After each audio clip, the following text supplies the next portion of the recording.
With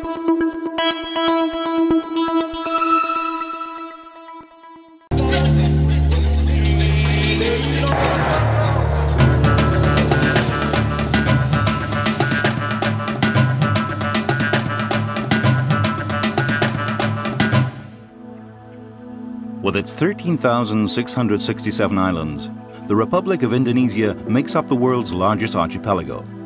Of the numerous islands, Bali is the most well-known. Part of the string of islands known as the Sunda Islands, Bali has inspired many an adventurer with its rich culture and its lively population. Located near the equator, Bali's mountain range was formed through volcanic activity. The small island is carpeted with lush green vegetation and terraced rice paddies, which provide food for its 2.5 million inhabitants. The first Westerner to ever set foot on the island was the famous explorer Marco Polo.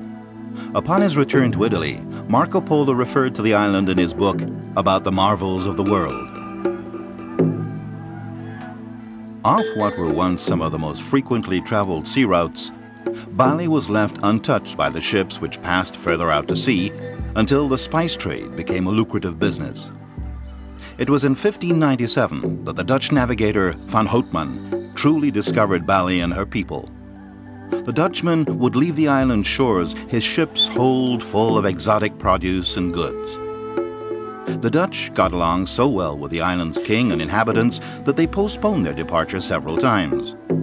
Finally, half the crew decided to return to Europe to tell others of this little paradise east of Java, where the natives lived in peaceful, artistic communities.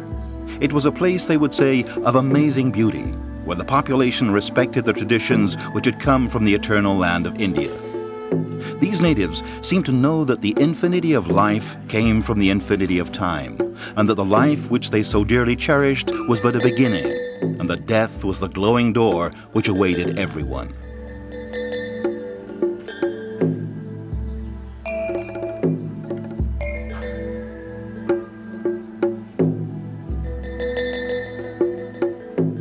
Bali is the only Hindu island left in the archipelago since the fall of the Indian empires in this area in the 16th century.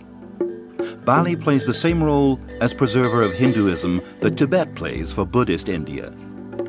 The classic Hindu arts, rites, and literature remain unchanged here, whereas many of the other islands have given way to strong Islamic influence.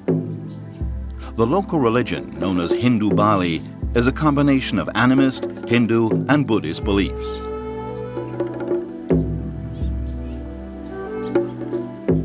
In Bali, the gods which came from India are not alone. Daily offerings are also made to volcanoes, river spirits, homes, and to the all-important ancestors. There are some 20,000 temples here, one for every 100 inhabitants. Every temple, from the simplest to the most ornate, has its own priest or guardian. The besakih, the mother temple, is the island's oldest sanctuary. Perched some 900 meters up on the side of Gunung Agung, the famous volcano, it's the temple where the most important celebrations are held.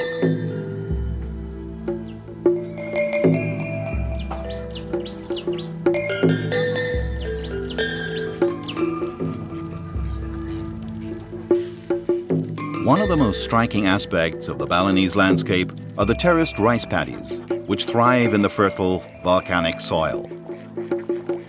At dawn, the men head towards the rice paddies, followed by ducks, which are taken along to nibble among the uncut rice. The ducks provide an important service by decreasing the insect population. Each rice paddy, or sawa, is irrigated, and the various terraces are flooded through black earth ditches which stand out against the patchwork of lush green fields.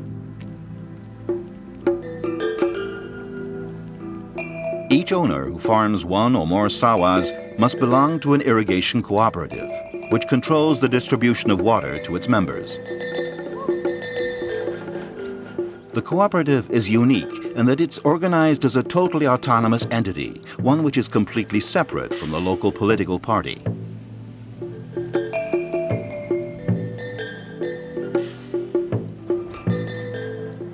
The mountain range in the north of the island stands as a barrier to passing rain-laden clouds, provoking abundant rainfall in the area.